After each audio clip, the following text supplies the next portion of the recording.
오늘 마태복음 강의 50번째 시간입니다. 제목은 예수께서 부르사라고 하는 제목으로 마태복음 10장 1절부터 15절 말씀까지 함께 보도록 하겠습니다. 제가 이제 오늘 좀 본문이 기니까 제가 읽어드리도록 하겠습니다. 예수께서 그의 12 제자를 부르사 더러운 귀신을 쫓아내며 모든 병과 모든 약한 것을 고치는 권능을 주시니라. 12 사도의 이름은 이러하니 베드로라 하는 시몬을 비롯하여 그의 형제 안드레와 세베대의 아들 야고보와 그의 형제 요한, 빌립과 바돌로메, 도마와 세리, 마테, 말페오의 아들 야고보와 다데오, 가나나인 시몬 및 가룟 유다 곧 예수를 판 자라. 예수께서 이 12를 내보내시며 명하여 이르시되 이방인의 길로도 가지 말고 사마리아인의 고을에도 들어가지 말고 오히려 이스라엘 집에 잃어버린 양에게로 가라. 가면서 전파하여 말하되 천국이 가까이 왔다 하고 병든 자를 고치며 죽은 자를 살리며 나병한 자를 깨끗하게 하며 귀신을 쫓아내되 너희가 거저 받았으니 거저 주라. 너희 전대에 금이나 은이나 동을 가지지 말고 여행을 위하여 배낭이나 두벌 옷이나 신이나 지팡이를 가지지 말라. 이는 일꾼이 자기의 먹을 것 받는 것이 마땅함이라. 어떤 성이나 마을에 들어가든지 그 중에 합당한 자를 찾아내어 너희가 떠나기까지 거기서 머물라. 또 그 집에 들어가면서 평안하기를 빌라. 그 집이 이에 합당하면 너희 빈 평안이 거기 임할 것이요 만일 합당하지 아니하면 그 평안이 너희에게로 돌아올 것이니라. 누구든지 너희를 영접하지 아니하고 너희 말을 듣지도 아니하거든 그 집이나 성에서 나가 너희 발에 먼지를 떨어버리라. 내가 진실로 너희에게 이르노니 심판날에 소돔과 고모라 땅이 그 성보다 견디기 쉬우리라. 아멘. 자, 마태는 지금 예수님의 생애를 자신의 의도에 따라서 재배치하고 있는 중입니다. 그럼 우리 마태복음은 시간 순서가 아니라 논리 순서로 봐야만 한다고 이야기를 했었습니다.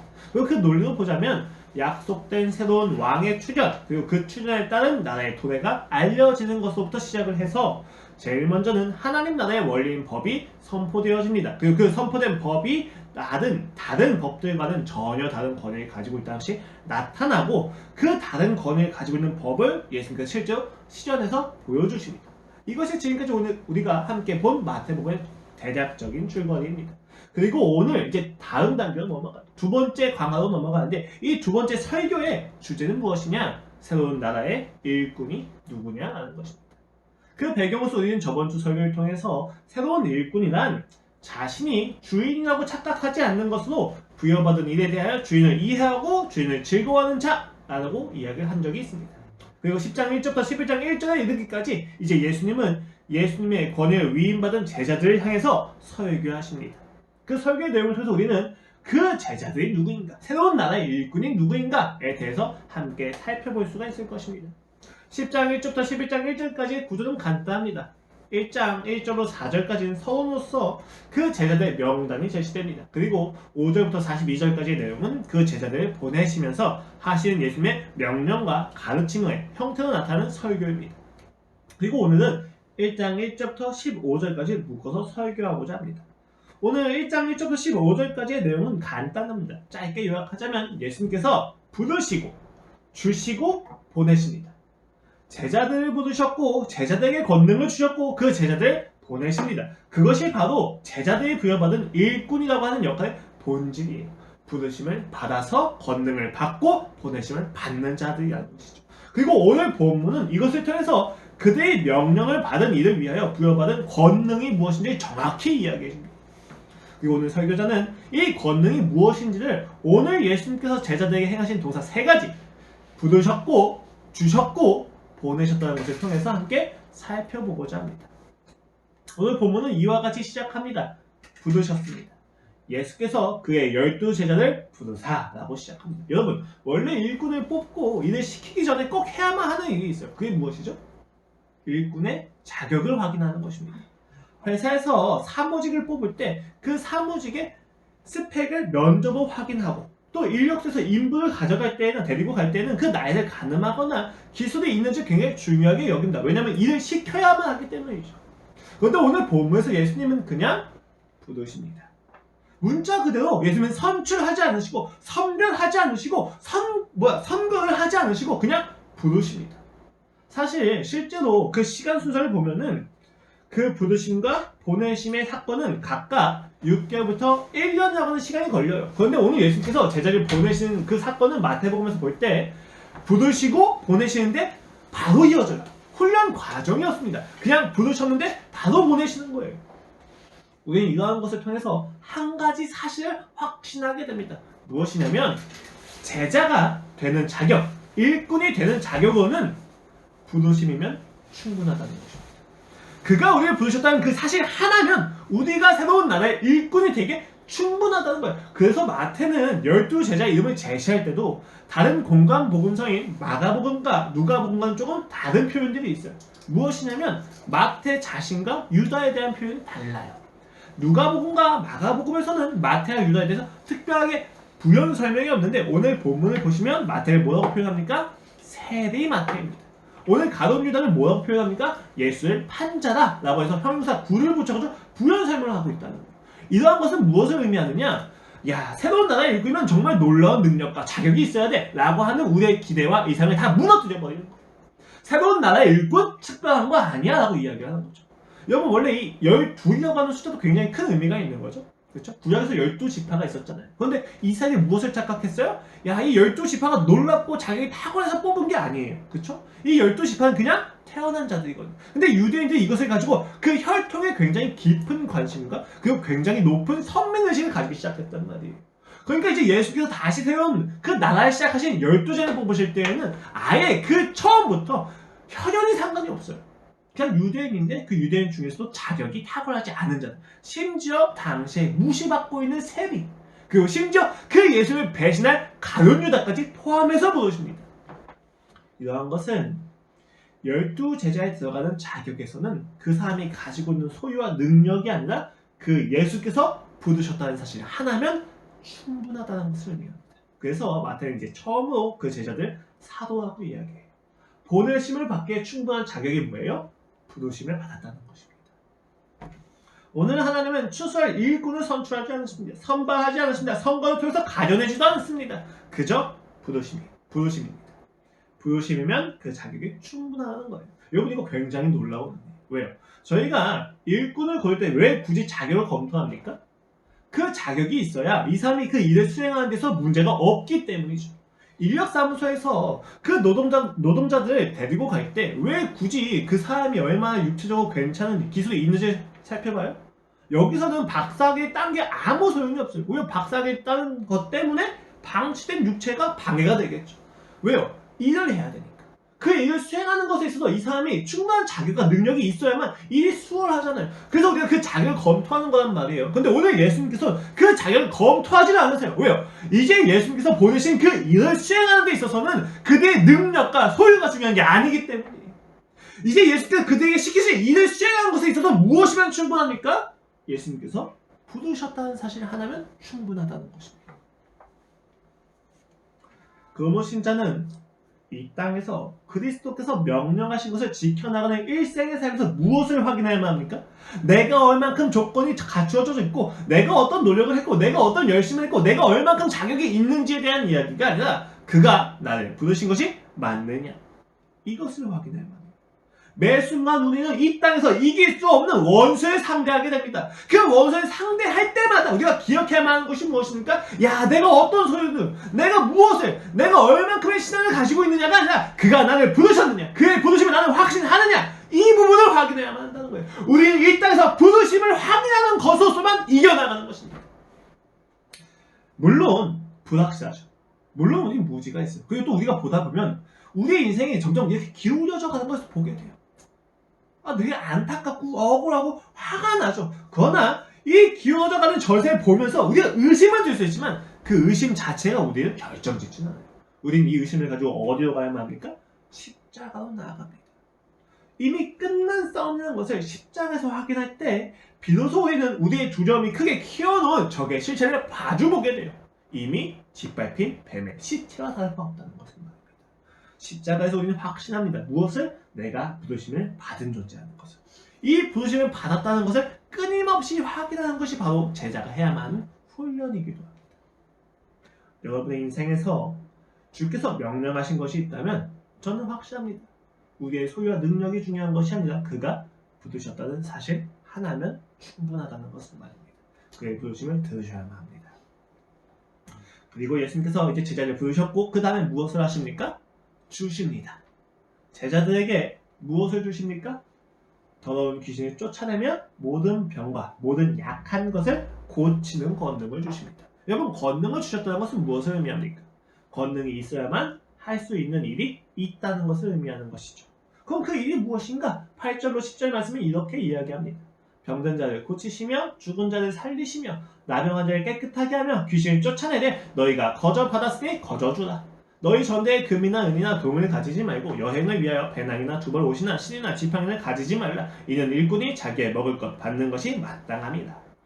일견 축기야 신유의 권능을 주신 이유는 굉장히 간단하게 보여요. 왜요? 귀신 들린 자가 있으니까, 병든 자가 있으니까, 약한 자가 있으니까 주신 거예요. 왜요? 귀신을 쫓아내고 병든 자를 고치기 위함인 거죠. 문제가 있으니까 문제를 해결할 능력을 주셨다는 것입니다. 그런데 오늘 본문은 거기서 그치지 않고 조금 더 나아갑니다. 무엇이다 이야기하십니까? 거저 받았으니 거저 주어라. 그래서 이어진 내용은 무엇입니까? 전도 과정 중에 너희가 짐을 더 가져갈 것이 아니다. 가져가지 말라. 왜요? 일꾼이 자기의 먹을 것 받는 것이 마땅하기 때문이다 라는 것입니다. 오늘 본문을 잘못 이야기하면 이렇게 돼요. 야, 주의 종은 주의 일에 힘써야 되기 때문에 집중해야 되니까 모든 의식주를 교회가 다 책임져줘야 돼. 그러니까 주의 종은 나가서 일을 하면 안 돼 라고 이야기하는 거죠. 여러분, 오늘 본문을 통해서 이것을 논의하는 것 자체가 어불성설이에요. 왜? 여러분, 이렇게 생각을 해보십시오. 묻겠습니다. 어디까지가 주님의 일꾼이고 어디까지가 주님의 종입니까? 목사님이 되면 주님의 종입니까? 전도사는요? 주일학교 선생님은요? 봉사자들은요? 그 사람은 직장을 가지면 안 되는 건가요? 또 어디까지가 금이나 은, 동, 그리고 배낭이나 신, 지팡이가 의미하는 범위는 어디까지입니까? 직장인가요? 아니면 나의 의식주 전반을 해결할 수 있는 어떤 생계를 위한 수단인가요? 이러한 범위들이 마땅하지가 않단 말이에요. 그냥 이것을 딱 제한을 지어가지고 야, 사역자는 일을 하면 안 되라고 하는 건 사실 구약적 사고방식이죠. 제사장들이 하지 않았던 거죠. 우리는 때로 성경의 본문을 가지고 시대가 가지고 있는 논쟁, 이를테면 이중직 논쟁이죠. 목사는 일을 해도 되느냐 하면 안 되느냐, 이런 논쟁을 위해서 소모시킬 때가 있어. 근데 오늘 본문은 목사님이 일을 해야 되느냐 하지 않아야 되느냐에 대한 이야기가 전혀 아니에요. 오늘 본문의 의도는 굉장히 간단해요. 하나님께서 일꾼을 부르셨어요. 그 일꾼에게 일을 시키셨어요. 그렇다면 그 일을 수행하는 것에 있어서 필요한 모든 것을 그가 허락하신다는 겁니다. 이게 초점이지 목사가 일을 하느냐 하지 않느냐 이건 문제가 아니에요. 모든 신자에게 동일하게 적용되는 말씀입니다. 새로운 나라의 일꾼에게 하나님이 일을 시켰으면 그 일을 하는 것에 있어서 충분한 힘과 충분한 능력과 충분한 권능을 다 주신다는 것을 의미하는 것입니다. 예를 들면 이런 거죠. 아브라함이 이삭을 기다릴 때 충분함이 있었어요. 그런데 이스마엘을 낳게 되죠. 이런 걸 하지 말라고 하시는 거예요. 지금 보면. 하나님이면 충분한데 왜 너의 수단과 너의 방법을 사용하려고 하느냐? 하지 말아라. 새로운 나라의 일꾼은 하나님이 주신 힘으로만 충분히 이겨나갈 수 있단다 라고 하는 거죠. 이거 굉장히 깊은 내용이에요. 여러분 제사장에 대해서도 백성들에게 음식을 받아 먹도록 살게 하라 라고 신명기 18장에서 이야기를 하고 있어요. 그런데 여러분 오늘 예수께서 하신 말씀이 무슨 말씀이냐면 제사장이라도 그 제사장의 업무를 수행하는 것에 있어서 하나님의 방법으로 살아가야 되는데 만약에 백성들한테 얻어먹는 것이 하나님의 방법이 아니라고 생각이 된다면 제사장이라 할지라도 나가서 일해라 라고 하는 이야기예요. 직업을 가지느냐 가지지 않느냐가 중요하지 않단 말입니다. 그래서 바울도 빌립보 교회한테는 재정적인 후원을 받아요. 그런데 동시에 고린도 교회한테는 재정을 받지 않아요. 왜요? 이상한 거죠. 고린도 교회는 나쁘고 빌립보 교회는 좋으니까 받고 안 받고 이런 게 아니란 말이에요. 기준이 있어요. 이제 그 기준을 정확히 알아야죠. 왜요? 그 기준을 알아야 우리가 어떤 부분에 있어서 하나님의 도움인지 어떤 부분이 나의 수단인지를 가려낼 수 있으니까. 자, 그 기준이 무엇인지를 그가 거절하는 이유를 통해서 우리가 정확히 이야기했습니다. 고린도전서 9장 말씀입니다. 13절 이하입니다. 성전의 일을 하는 이들은 성전에서 나는 것을 먹으며 제단에서 섬기는 이들은 제단과 함께 나누는 것을 너희가 알지 못하느냐? 이와 같이 주께서도 복음 전하는 자들이 복음으로 말미암아 살리라 명하셨느니라. 굉장히 은혜가 되는 말씀이에요. 그 이중직을 하지 말라고 이야기할 때 사람들이 굉장히 많이 인용하는 구절이에요. 왜요? 복음으로 말미암아 살리라 하지 않았느냐라고 이야기하잖아요. 그런데 여러분 이거 되게 웃깁니다. 지금 바울이 이야기한 건 내가 복음 전하는 자들로 해서 복음 전하는 자들은 오로지 복음에만 집중하면 살아갈 수 있다는 것을 내가 알고 있어. 그런 권리가 있다는 걸 내가 알아. 라고 하는 이야기예요. 야, 내가 선교하러 나왔자. 그럼 선교에만 집중해야지. 그러니까 내가 너희한테 지원받기에 충분한 자격과 권리가 있단다. 라고 이야기해요. 근데 뭐라고 이야기하면 그 다음에 15절 말씀이에요. 그러나 내가 이것을 하나도 쓰지 아니하였고 또 이 말을 쓰는 것은 내게 이같이 하여 달라는 것이 아니라 내가 차라리 죽을지언정 누구든지 내 자랑하는 것을 헛된 데로 돌리지 못하게 하리라는 거예요. 안 받겠다는 이야기를 하기 위해서 앞에서 이야기를 하는 거예요. 야, 내가 자격이 있어. 근데 안 받아. 라고 이야기하는 거란 말이에요. 왜요? 내가 차라리 죽을지언정 내가 자랑하는 것을 헛된 데로 돌리지 못하게 하기 위해서. 이렇게 보면 뭔가 바울이 생색을 내는 것처럼 보이는데 그렇지 않습니다. 16절 말씀입니다. 16절로 18절 말씀 함께 읽도록 할게요. 시작. 내가 복음을 전할지라도 자랑할 것이 없으면 내가 부득불 할 일입니다. 만일 복음을 전하지 아니하면 내게 화가 있을 것이로다. 내가 내 자의로 이것을 행하면 상을 얻으려니와 내가 자의로 아니한다 할지라도 나는 사명을 받았노라. 그런즉 내 상이 무엇이냐? 내가 복음을 전할 때 값없이 전하고 복음으로 말미암아 내게 있는 권리를 다 쓰지 아니하는 이것이로다. 놀라운 이야기예요. 야, 내가 너희한테 지원을 받을 권리가 충분히 있거든. 근데 받지 않을게. 왜냐하면 내가 자랑할 것이 헛된 데로 돌려지지 않기 위함이야. 그럼 내가 자랑할 것이 무엇이냐? 내가 상을 받는 이것이 나의 자랑이다라고 이야기해요. 그 상이 무엇이에요? 내가 놀라운 거? 야, 내가 생계를 내가 다 책임질 수 있을 정도. 내가 텐트 메이커에서 놀라운 능력이 있다는 거? 아니요. 그 상이 무엇입니까? 복음으로 말미암아 내게 있는 권리를 다 쓰지 아니하는 이것이다. 내가 있는 권리를 쓰지 않는 것이 바로 나의 자랑이야 라고 이야기하는 거예요. 무슨 이야기예요 이게? 복음이면 충분해. 복음이면 내가 권리를 쓰지 않아도 하나님의 업무를 수행하는 것에 있어서 내가 충분해 라고 이야기하는 거야. 바울은 자기가 높아지는 것에 있어서 자랑을 하는 것이 아니라 복음이 얼마나 탁월한 가치인지 그 복음이 나를 어떻게 살리는지에 대해서 이야기하는 것에 있어서 충분하다, 자랑한다라고 이야기하는 거예요. 그래서 23절 이하에서는 이렇게 이야기합니다. 내가 복음을 위하여 모든 것을 행하면 복음에 참여하고자 합니다. 내가 내 몸을 쳐 복종하게 하면 내가 남에게 전파한 후에 자신이 도리어 버림을 당할까 두려워하면로다. 전도가 복음이 아니에요. 복음은 그리스도 예수께서 나를 위하여 죽으시고 나를 위하여 부활하셨다는 사실, 그리고 내가 거기에 참여했다는 사실이 복음이에요. 이 복음에 자기가 참여하고 있다고 이야기를 해요. 내가 왜 복음을 전하는지 아니? 내가 그 복음에 참여하기 위함이에요 라고 이야기하면서 오히려 복음을 전하였다가 도리어 버림당할까 두려워하고 있다라고 이야기. 무슨 이야기입니까? 바울이 지금 하고 있는 이 명령받은 일은 전도가 아니에요. 명령받은 일은 복음이라는 거예요. 복음에 참여하는 것이 그가 명령받은 일이에요. 그 명령받은 일을 수행하는 것에 있어서 복음이면 충분하다는 거예요. 그래서 빌립보 교회한테는 돈을 받는데 고린도 교회한테는 돈을 안 받아요. 왜요? 고린도 교회한테 지원을 받으면 얘들이 어떻게 생각하는 거예요? 야, 바울이 우리 돈 받아서 하는 거잖아. 나는 의의가 생기니까 야, 내 자랑할 것을 헛된 데로 돌리지 않겠다고 이야기하는 거예요. 왜냐면 복음에게 가야 될 그들의 집중이 계속 자기들이 의로 간단 말이에요. 빌립보 교회는 지원을 하면서도 그렇지 않았는데 고린도 교회는 지원을 하면서 자신의 의의가 높아지니까 바울이 거절하는 거예요. 야, 중요한 건 복음이지 우리가 아니야. 내가 너의 힘을 받아서 너희가 하나님의 힘에 어떤 도움이 되기 때문에 너의 지원을 받는 게 아니야. 그럴 거면 하지 마. 내가 먹고 살게. 라고 하면서 차라리 텐트 메이커 일을 하는 거예요. 무엇이 중요하다는 겁니까? 복음이 중요하다는 것입니다. 여러분, 그 기준이 무엇이에요? 어떤 일이 하나님의 방법이고 어떤 일이 하나님의 방법이 아닌지 어떻게 분배할 수 있어요? 여기에요. 복음이면 충분하다고 나는 충분히 신뢰하고 있는 거예요. 복음이면 충분하지 않다는 생각에서 우리가 사용하는 모든 수단과 방법은 다 나의 수단이에요. 근데 복음이면 충분하다. 그리고 그 복음을 더욱더 알리고 싶고 그 복음을 조금 더 참여하고 싶고 누리고 싶다고 하는 생각 안에서 하는 모든 우리의 수단들은 다 하나님의 수단이 될 수가 있습니다. 하나님이 원하시는 수단이, 물론 하나님과의 관계에서 우리가 확인하게 돼야겠죠. 근데 이 부분이 가장 중요한 거예요. 내가 오늘 당장 나서 직장에서 일을 해요. 그것도 하나님의 수단이 될 수 있어요. 어떤 경우라면 하나님의 복음에 좀 더 참여하는 거다. 그 복음을 내가 좀 더 누리는 것이라는 말입니다. 오늘 본문 말씀은 목회자가 목회만 해야 된다, 직장인도 해야 된다, 이런 이야기가 아니에요. 그리고 사실 오늘 우리가 이야기하는 이 논쟁은 굉장히 무의미해요. 목회자가 일을 하고 안 하고가 우리가 이야기하고 우리가 고민하는 논쟁의 포인트가 아니란 말이에요. 목회자가 그 양들을 다스리고 먹이고 하나님께 이끄는 것에 있어서 직장에서 일을 해야 한다. 그럼 일을 해야죠. 그런데 그렇게 하는 모든 업무에서 직장에 일을 하는 것보다 집중하는 게 필요하다. 그럼 집중을 해야 되는 거예요. 그건 중요한 게 아니에요. 직장 일을 하느냐 하지 않느냐.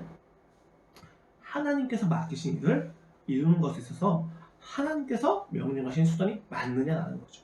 오늘 본문에서 이야기한 금, 은, 동, 지팡이, 배낭, 옷 두 벌, 신발 이것은 모두 하나님의 방법이 아닌 모든 수단들을 이야기합니다. 나의 수단뿐만이 아니라 세상이 이야기하는 수단 역시도 포함이 되는 거예요. 하나님의 멋진 일꾼이 되기 위해서 우리한테 필요한 것이 소유입니까? 능력입니까? 탁월함입니까? 자기 통제입니까? 집중력입니까? 윤리적과 도덕적인 어떤 고상함입니까? 아니라고 이야기하는 거예요. 물론 그런 것도 필요할 수 있죠. 어디에서? 본질적으로 하나님과의 관계에서 복음이 높아지는 제한 안에서. 우리에게 필요한 것은 세상이 말하는 성공의 기준이 아니에요. 그건 내가 존경받기 위함이고 인정받기 위함이죠. 우리에게 필요한 것은 맡기신 일에 대한 충분한 권능입니다. 그리고 오늘 본문이 이야기한 건 부르심이면 충분하다고 계속 강조하는 거예요. 이렇게 이야기하면 아까는 부르심이면 충분하다고 하니 권능이 또 필요하네? 굉장히 무지한 질문이에요. 왜요? 부르심이면 충분하다고 하는 의미는 일꾼의 자격과 능력이 아니라 주인의 자격과 능력이면 충분하다고 하는 의미에서 이야기하는 것이기 때문에 부르심이면 충분하다는 얘기는 내 능력이나 그의 능력이면 충분하다는 이야기예요. 그 이후에 계속 그가 뭐 주신다면 다 부르시면 충분하다에 들어가는 의미인 거예요. 굉장히 중요한 이야기입니다, 여러분. 이 주제를 조금 더 깊이 이제 그의 보내심에서 확인을 해봅시다. 부르셨고 권능을 주셨습니다. 그리고 이제 예수님께서 보내십니다. 그런데 이제 그 보내시는 대상에서 우리가 의문이 들어요. 5절로 7절 말씀입니다.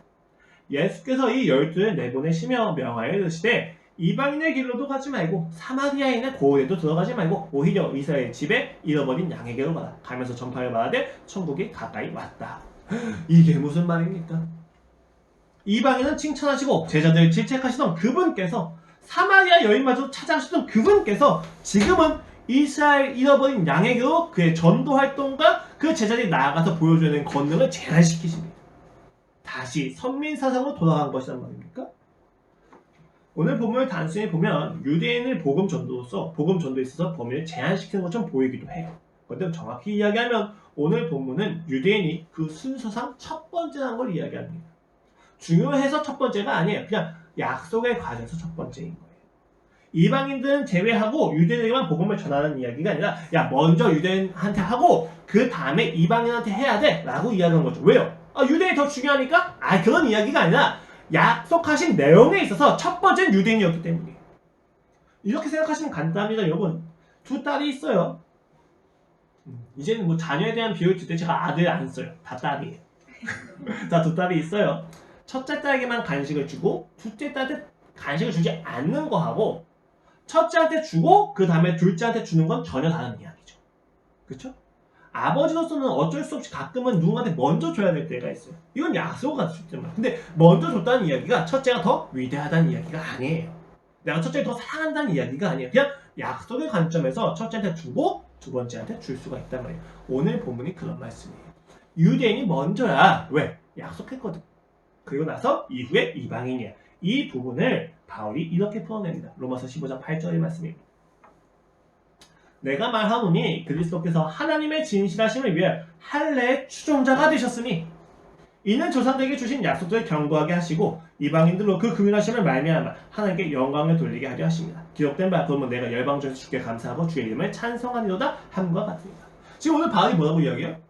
하나님이 진실하심을 위하여 할례의 추종자가 되었대요. 여기 할례의 추종자, 할례자의 사역자. 이게 유대인으로 태어났다는 걸 이야기하는 거예요.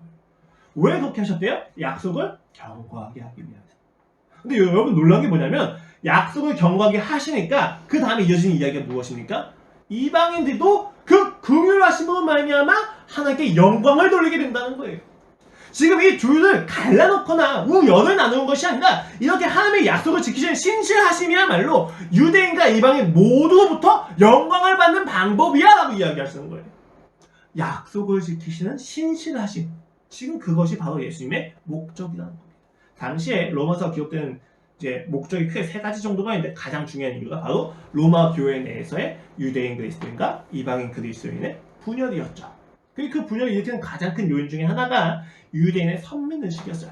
예수님이 유대인의 몸으로 오셨잖아. 유대인이 더 놀랍기요. 더 중요하기 때문이니까 선민의식이 있어 우리가. 이방인 또 어땠어요? 왜 예수님이 유대인의 몸으로 오셨지? 이방인은 좀 뭔가 잘못된 건가? 두 번째인 건가? 라고 하는 것에 대한 열등감도 있었기 때문에 그래서 분열이 있었고 다툼이 있었단 말이에요. 그 다툼을 바로 그냥 깔끔하게 정리해요. 야, 순서는 중요도가 아니야, 얘들아. 약속이야. 왜 근데 약속을 중요시 하시는 거야? 그가 신실하시다는 것을 너한테 보여주시는 거야. 야, 유대에 대해 약속을 지키는 걸 보면 이방인 너희 뭐가 할 수 있니? 그가 얼마나 긍휼한지 볼 수가 있지. 모두 하나님을 찬양하자. 이렇게 나가는 거란 말입니다. 즉 오늘 본문은 전도 사역에 있어서 그 범위를 제한시키는 내용이 아니라 예수님께서 약속을 이루어 나가시는 장면이 구약에서 예언되었던 이야기다. 예수님께서 제자들을 부르셨습니다. 그리고 그들에게 권능을 주셨습니다. 모든 목적이 있죠. 근데 그 목적이 뭐예요? 지금까지 우리는 전도하는 게 목적이라고 생각했는데 오늘 본문을 보다 보니까 그 목적이 약속을 이루시는 것이 있어요. 그래서 오늘 본문을 보면 권능이 다 어떤 내용이에요? 귀신을 쫓아내고 병든 자와 약한 자를 낫게 하시죠. 이거 다 어떤 내용입니까? 구약에서 메시아만 할 수 있는 일들이에요. 약속이 바로 목적이었단 말입니다. 그렇다면 지금 그들이 이런 거죠. 지금 그 목적이 약속을 이루는 것에 있다. 그러니까 이제 천국이 가까이 왔다는 메시지가 선포가 되는 거예요. 왜요? 구약에 있던 약속의 내용이 무엇입니까? 하나님께서 이스라엘 백성하고 맺은 언약이 뭐예요?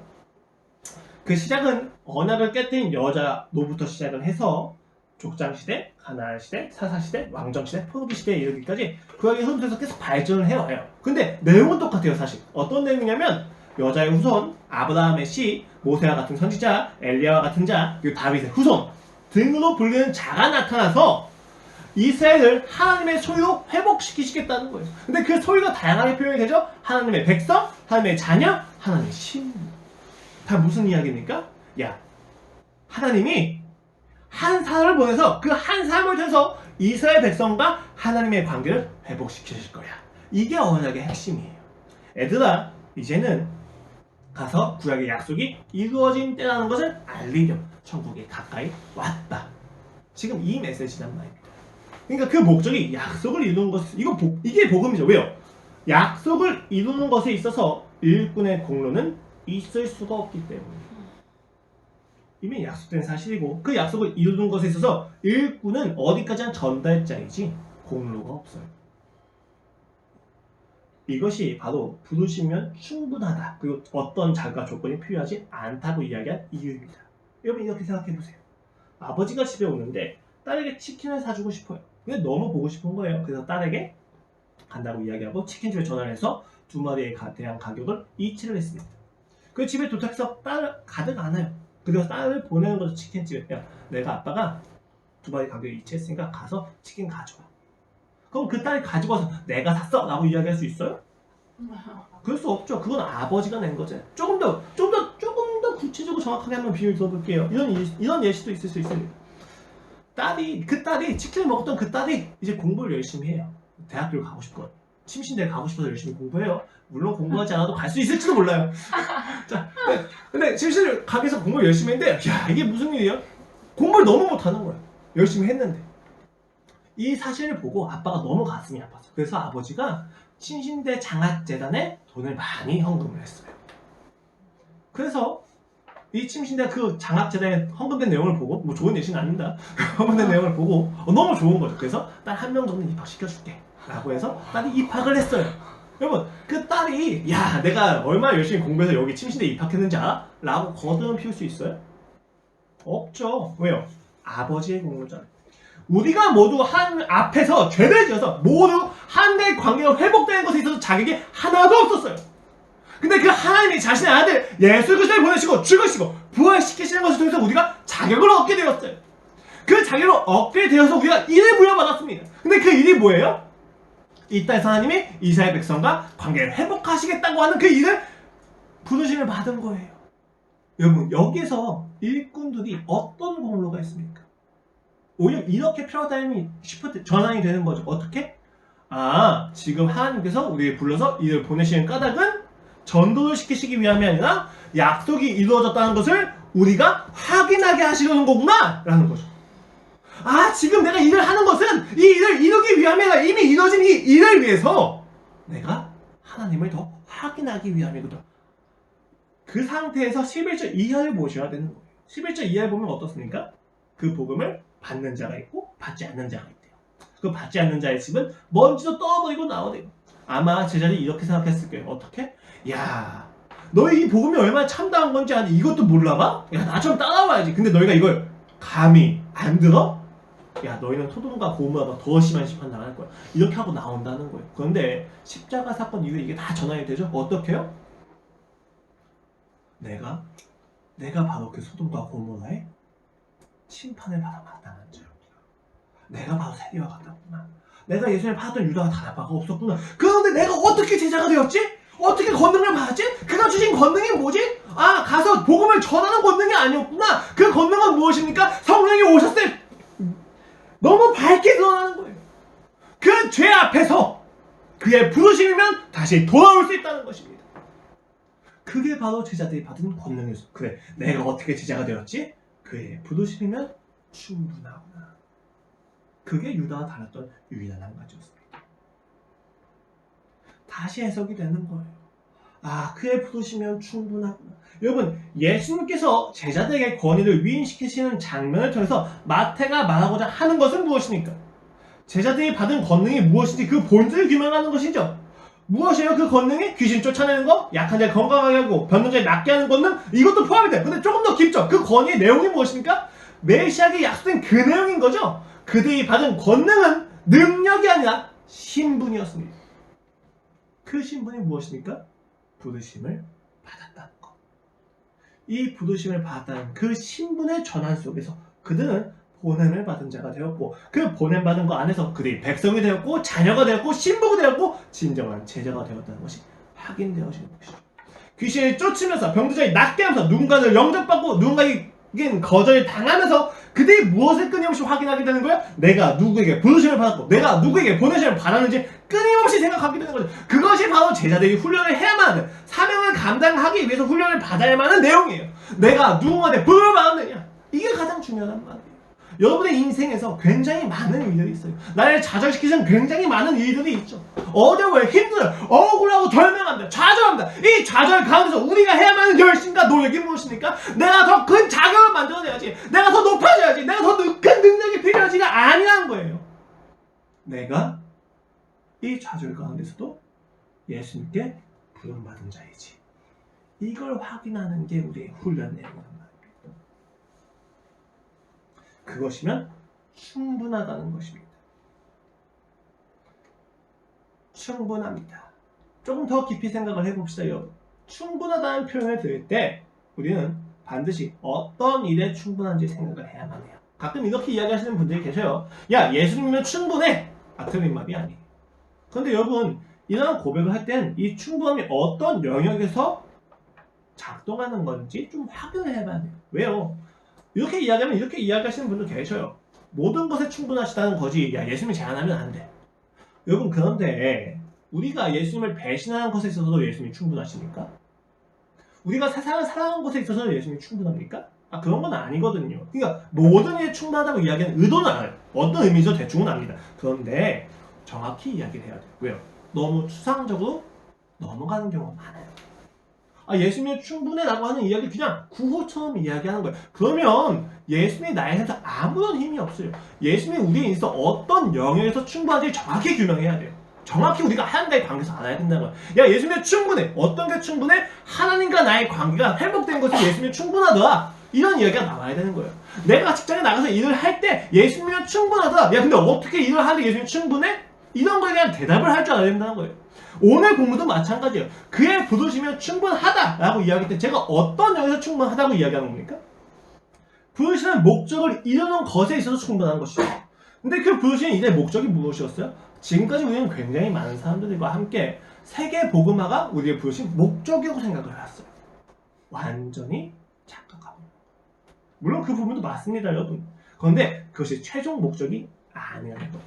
만약 그것이 정말 최종 목적이었다면 우리에게 주님께서는 이 세계 복음에 많은 권능을 주셨기 때문에 이것을 거절하는 사람이 나타나면 안 돼요. 권능을 받은 만큼 모든 일이 이루어져야 된단 말이에요. 그러니까 이런 모습을 발견하지 못하면 어떻게 되는 거예요? 야 하나님이 주신 권능이 부족하구나. 뭘 합니까? 내가 능력을 게을러야 돼. 이렇게 간단 말이에요. 만약에 정말 하나님께서 우리에게 주신 최종 목적이 세계 복음화였으면 그가 우리에게 모든 양식과 모든 힘을 주셔야 되는 게 맞아요. 우리가 그렇게 믿어야 되는 거예요. 그런데 지금 세계복음화 이루어지지 않아요. 그럼 뭐가 문제라는 거예요? 이 모습을 발견하지 못하면 이렇게 가는 거죠. 내가 부족하구나. 내가 그 능력을 채워야 돼. 그럼 그건 하나님이 하는 겁니까? 내가 하는 겁니까? 내가 하는 거죠. 이런 모순이 있다는 거예요. 세계복음화가 궁극적인 목표가 아니라는 거예요. 그럼 그 목적이 무엇입니까? 그 목적을 알지 못하면 우리는 그 노력이 부정을 하는데 반드시 이렇게 외쳐요. 물론 이렇게 하시는 분들이 다 이렇게 얘기해요. 내가 하는 노력 다 하면 영광을 위한 거고 은혜야 라고 이야기하는데 정작 그 노력이 부정을 할 때 이런 반응이 반드시 나옵니다. 내가 무엇이 부족해서 내가 무엇을 더 해야만 합니까? 내가 이렇게 열심히 했는데 이거 무슨 마음이에요? 주님께서 하신 게 부족해서 내가 노력을 더 얹었는데 왜 노력을 얹어도 안 돼요 하나님? 이런 이야기잖아요. 정확히 목적을 모르는 거예요. 예수님께서 그들을 부르신 목적은 무엇입니까? 자신이 아버지의 자녀라는 사실을 즐거워할 수 있는 거예요. 얘기드렸잖아요. 신분이라고. 내가 정말 터무니없는 사건을 겪어서 그 목숨이 경각에 닿았다 할지라도 나는 하나님의 자녀야. 즐겁다. 이제 곧 하늘을 보겠구나 라고 할 수 있는 게 그리스도인의 능력이라고. 그게 우리가 받은 권능이라고. 아까 얘기했잖아요. 여러분, 아까 그 딸이 대학교에 갈 수 있는 자격이 뭐예요? 공부를 열심히 해서? 아니요. 그 딸이 받은 자격과 권능은 무엇입니까? 집중할 수 있는 능력? 아니에요. 얼마나 공부를 못했으면 침신대도 못 들어갑니까? 유전을 받은 권능이 부족했던 거예요. 그렇죠? 제가 침신대를 욕하려고 하는 건 아니에요, 여러분. 여러분 아닌데, 네. 죄송스럽습니다. 아무튼 그 딸이 받은 권능은 무엇입니까? 유전된 어떤 집중의 능력이 아니라 그녀가 딸이라는 사실이에요. 딸이라는 사실 하나 때문에 대학을 갈 수 있었다는 거예요. 우리가 하나님의 자녀라는 사실 하나 때문에 어떤 일이 있든지 간에 괜찮다는 거예요. 왜요? 우리는 이 일을 이루기 위해서 부름받은 게 아니기 때문에. 사역자들도 마찬가지예요. 야 영로가 너가 이 사역을 하기 위해서 내가 불렀던다. 이게 아니라고요. 이렇게 되면 어떻게 돼요? 주님 내가 사역을 위해서 이렇게 열심히 사는데 내 사역은 왜 이 꼴입니까? 이렇게 간다니까요. 결과가 갈 수밖에 없어요. 그리고 그 결과에 대한 어떤 마땅한 책임을 하나님께 돌리지 않고 나한테 돌릴 수밖에 없어요. 왜요? 하나님은 잘못이 없으니까. 그럼 내가 자기 부족하고 하고 더 노력을 한다면 노력을 하면 할수록 하나님을 원망하게 된다니까요. 하나님께서 날 부르신 목적이 사역이 아니라는 걸 알아야 돼요. 하나님을 즐거워하는 것. 아까 얘기했지만 복음에 참여하기 위함이다. 바울이 정확히 이야기하는 거예요. 일이 잘 되든 되지 않든지 간에 우리는 아버지의 자녀라는 것을 즐거워하는 거예요. 이럴 때 비로소 노력도 정확한 가치를 얻게 되는 거죠. 제가 여러분한테 윤리적으로 살지 마라, 노력하지 말라 이런 얘기가 아니잖아요. 노력과 윤리가 그만큼의 가치가 있다는 거예요. 어떤 가치예요? 하나님의 자녀임을 확인하는 것으로서만 가치가 있는 거예요. 이걸 빼면 우리가 율법주의로 가게 됩니다. 경계해야 합니다. 그래서 바울은 확신하면서 기뻐합니다. 오늘 이제 말씀을 마칠 건데 바울이 기뻐하는 내용이 무엇인지 정확히 보세요. 빌립보서 4장입니다. 많이 들으셨을 거예요. 내가 궁핍함으로 말하는 것이 아닙니다. 어떠한 형편이든지 나는 자족하기를 배웠노니 나는 비천에 처할 줄도 알고 풍부에 처할 줄도 알아. 모든 일 곧 배부름과 배고픔과 풍부와 궁핍에서 처할 줄 아는 일체의 비결을 배웠노라. 내게 능력 주시는 자 안에서 내가 모든 것을 할 수 있느니라. 마지막만 같이 읽어볼까요? 13절 말씀 시작. 내게 능력 주시는 자 안에서 내가 모든 것을 할 수 있느니라. 너무 유명한 말씀이죠. 여러분 근데 이 말씀 좀 약올르지 않아요? 난 모든 거 못해요. 난 궁핍과 풍부에 처할 줄 아는 일체의 비결을 모른단 말이에요. 이 말씀만 보면 굉장히 많은 오해를 하게 돼요. 근데 여러분 이 말씀을 바울이 왜 했는지를 보세요. 이 바울이 이 말씀을 하면서 어디에 강조를 두었는지 정확히 보셔야 돼요. 앞절 보십시다. 내가 주 안에서 크게 기뻐하면 너희가 나를 생각하던 것이 이제 다시 싹이 나니라. 너희가 또한 이를 위하여 생각은 하였으나 기회가 없었느냐. 무슨 이야기냐면 지금 바울이 로마에 처음 갇혔어요. 같은 영혼 상태예요. 그래서 궁핍한 중에 있어요. 필요한 게 많아요. 근데 그런 상태에서 빌립보 교회가 이제 앞서서 한 번, 두 번 지원을 했었는데 다시 한 번 지원을 또 한 거예요. 그러니까 다시 싹이 난다고 표현하는 거예요. 무슨 말이냐면 바울에게 끊어졌던 관심을 다시 살렸다도 되고 혹은 그들이 이제 도울 수 없는 형편이었는데 하나님의 힘을 주셔서 도울 수 있는 형편이 되었다라는 것을 표현하기도 합니다. 그러니까 지금 바울이 무슨 이야기를 하냐면 야 내가 주 안에서 크게 기뻐하는 건 너희가 나를 다시 생각해줘서 고마워라는 거예요. 근데 이게 지금 잘못 들면 어떻게 돼요? 야 힘든데 도와주니까 고마워하는구나 이렇게 이해가 된단 말이에요. 그래서 바울이 덧붙이는 말씀이 아까 읽었던 말씀이에요. 뭐라고 합니까? 내가 궁핍함으로 말하는 게 아니야. 무슨 이야기입니까? 야, 내가 지금 돈이 너무 없어. 힘이 들어. 근데 너희가 지원해줘서 너무 고마워. 그래서 내가 참 기쁘다. 이런 이야기가 아니에요. 뭐라고 이야기합니까? 야, 내가 일체 백을 알아. 비결을 알고 있어. 내가 궁핍에서 살 수 있거든. 야, 내가 주변에서 다 할 수 있는 사람이야. 그러니까 너희한테 그냥 받았다고 해서 기뻐하는 사람이 아니란 말이야. 이런 얘기 때문에 나온 거란 말이야. 그러면 무엇을 기뻐한 것입니까? 14절 말씀 함께 읽도록 하겠습니다. 시작. 그러나 너희가 내 괴로움에 함께 참여하였으니 잘하였도다. 함께 참여하였어. 무슨 이야기예요? 바울이 그리스도의 고난에 참여하고 있는 중에 있어요. 근데 그 바울의 고난에 빌립보 교회가 참여하고 있어요. 잘하였다. 왜요? 너희도 이 기쁨을 알겠구나. 그래, 여기에 진짜 가치가 있는 거거든. 야, 너희가 그리스도의 형제가 맞구나. 나랑 같이 가자. 이게 기쁜 거예요. 상황을 이겨낼 수 있는 능력이 있다 없다 이런 게 문제가 아니에요, 여러분. 바울의 기쁨은 그리스도 안에서 형제들 간에 느끼는 기쁨이에요. 신분이 전환되었기 때문에 나올 수 있는 기쁨이란 말이에요. 야, 너무 기쁘다. 그리스도의 고난에 내가 참여했던 것처럼 너희도 이제 나의 괴로움에 참여하는구나. 그래, 그렇게 배우는 거구나. 라고 하면서 18절 말씀 이제 이하에 대해서 이야기하는 겁니다. 내게는 모든 것이 또 풍부한지라. 아무것도 없어요. 갇혀 있는 상태예요. 풍부한지라. 에바브로디도 편에 너희가 준 것을 받았으므로 내가 풍족하니 이는 받으실 만한 향기로운 재물이요. 돈을 받았다고 이야기하잖아요. 하나님이 받으실 만한 향기로운 재물이요. 하나님을 기쁘시게 한 것이다. 빌립보 교회 정말로 가난한 교회였어요. 고린도 교회하고는 비교할 수 없을 정도로 가난했어요. 그들이 줘봤자 얼마나 좋겠습니까? 그런데 그것을 기쁘다라고 이야기했다. 고린도 교회는 안 받아요. 야, 너희 주지 마! 이렇게 얘기한다고. 나의 하나님이 그리스도 예수 안에서 영광 가운데 그 풍성한 대로 너희 모든 쓸 것을 채우시리라. 너희가 평안할 거야. 나의 괴로움에 참여구나. 웰컴. 이제 하나님의 영광을 돌리자. 곧 하나님 우리 아버지께, 나의 아버지가 아니라 우리 아버지께, 우리가 하나님의 자녀인 것을 기뻐하자라고 이야기한 거예요. 하나님의 자녀 속에 그 고난에 참여한 것을 기뻐하자. 어떻게? 무궁하도록 영광을 돌리자다. 영원한 기쁨과 영원한 가치에 참여했으니까 기뻐하자라고 이야기하는 겁니다. 그것이 기쁘다고 이야기하는 것입니다. 나 혼자 기쁨을 누리는 것이 아니라 우리가 함께 하나님의 자녀인 것을 누릴 수 있다는 것에 기뻐하자는 것입니다. 일체의 비결이 중요한 게 아니에요. 내가 그리스도 안에서 모든 것을 할 수 있느니라. 이게 중요한 게 아니에요. 함께 하나님의 자녀가 된 것을 즐거워하고 있다는 게 중요한 거예요. 많은 사람들이 부르심이면 충분하지 않아요 라고 이야기합니다. 하나님의 자녀가 된 신분으로는 충분하지 않아요 라고 이야기해요. 왜? 내가 나한테 주께서 맡기신 일이 무엇인지 착각하기 때문이에요.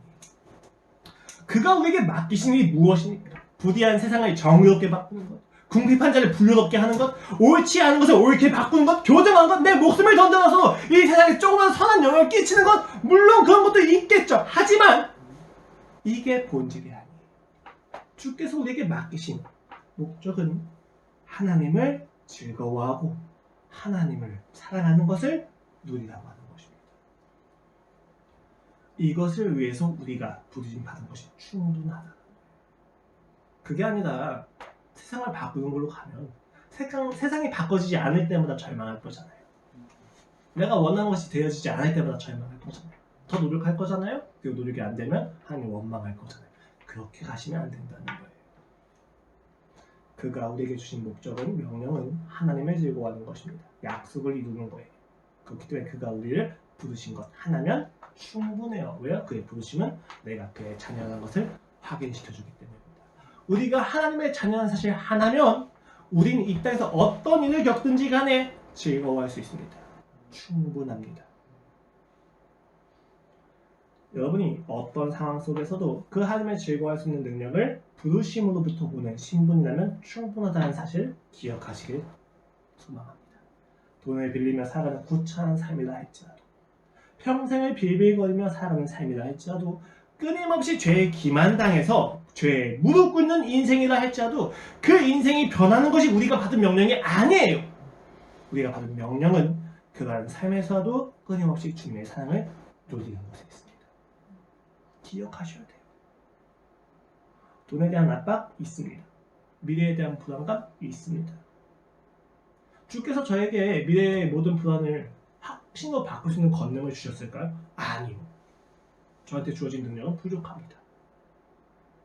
그런데 확신할 수 있는 건 지금 이 시간 동안 하나님의 자녀인 것을 통해서 그 불안이 여전히 있음에도 즐거워할 수 있습니다.